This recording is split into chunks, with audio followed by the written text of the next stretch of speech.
Hi, my presentation is a review on case study called the Technical Solution and Benefits of Introducing Rain Gardens. This study was conducted in Gdansk in Poland in the year 2022.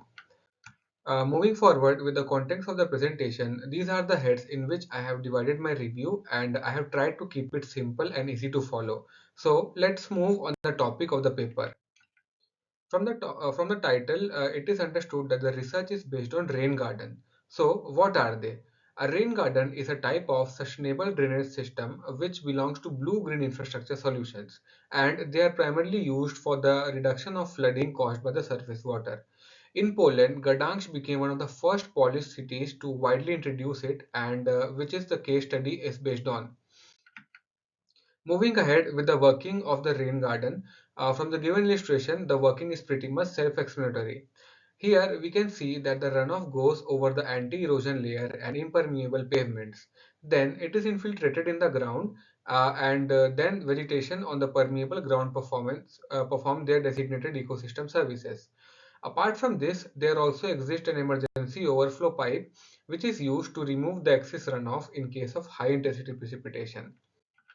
Moving ahead with the significance of the rain garden, I would say that when I was searching for lay paper, I found this interesting article. It is a coverage by the Financial Times about the Edinburgh site of Royal Botanical Garden.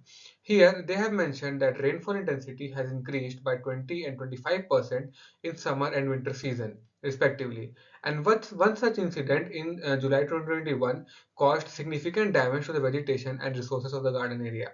However, since they have installed the rain garden, the rate of infiltration has increased from 20 mm per hour to between 200 and 300 mm per hour. And this has solved the problem of flooding in their garden. After this, let us understand the objective in short. So, this paper was focused on understanding the efficiency and working tendency of rain garden. Most importantly, I found that unlike other research paper, it had a segment of understanding the potential of rain garden for heat island effect mitigation. It also focused on understanding the capability of enhancing the biodiversity of the area. And lastly, it also had the objective of understanding the challenges in the implementation of rain garden and proposing it as a multifunctional nature-based solution. Now, moving ahead with the scientific approach followed by the authors, these are the broad sections in which the research was performed.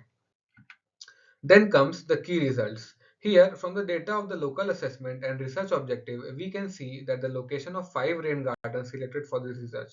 Apart from this, the effect of elevation on the performance of the rain garden can be understood from the map. After that comes the data on precipitation curve, runoff, and infiltration rates. Here, information such as precipitation was recorded every 1 minute for 10 days. Apart from this, we can also see a significant impact of large rain garden area in infiltration. Then comes the floral biodiversity impact assessment, which includes calculation of indexes, and it also provides a data compilation of a dominant species of plant present in the rain garden. Then comes the highlight segment of the research, which is the thermal imagery and remote sensing data. Here, the impact of rain garden is clearly visible as we can see that rain gardens are cooler as compared to other areas, which showcase the potential of heat island mitigation. Now, let us move ahead to the strong and weak aspect of the paper. Starting with the strong aspect, out of all the points, I would say that this research has considered rain garden which has 3 levels of retention that makes them more effective than a single level rain garden system. Additionally, the thermal imagery gives this paper an edge over the other research papers. Also, the consideration of safe and clean discharge of water from the rain garden is a prevalent point. And lastly, significant yet novel challenges such as microplastic in rain garden were also addressed in this paper. Now, moving ahead to the other side of the coin, which is the weak aspect. Here, I would like to point out that at the beginning of the case study, the authors mentioned that rain gardens are not legally required to be constructed in Poland, but no additional information was mentioned anywhere in the paper. Apart from this, no stimulated or expected performance information of rain garden are discussed in different region and climate in the paper. Then the paper also didn't include any information regarding the ponding time of rain garden, which I feel is an important parameter for rain garden in the case of extreme precipitation. Lastly, the impact of the organic matter such as compost on water retention capacity of a rain garden was also not discussed in depth in this paper. Now, to support my argument, I have added here two tables from the research paper which include information on ponding time and growth of plant in rain garden. I feel that their addition could be beneficial for the case study if added. With this, we have reached the last segment of the presentation. Here, I would like to say that I agree with all the conclusions drawn by the authors in this paper. However, there are some additions which I feel, if added to further study, would improve the credibility and significance of this paper, which includes the addition of scientific data on urban circularity challenges. Because I felt that the case study addressed them but didn't add any substantial information to it.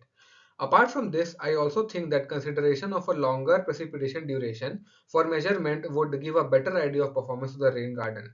Lastly, it would give a better idea of durability of the setup if they can be implemented in situation with external factors, as they are the feature of most of the urban areas. This is all from my side. Thank you very much.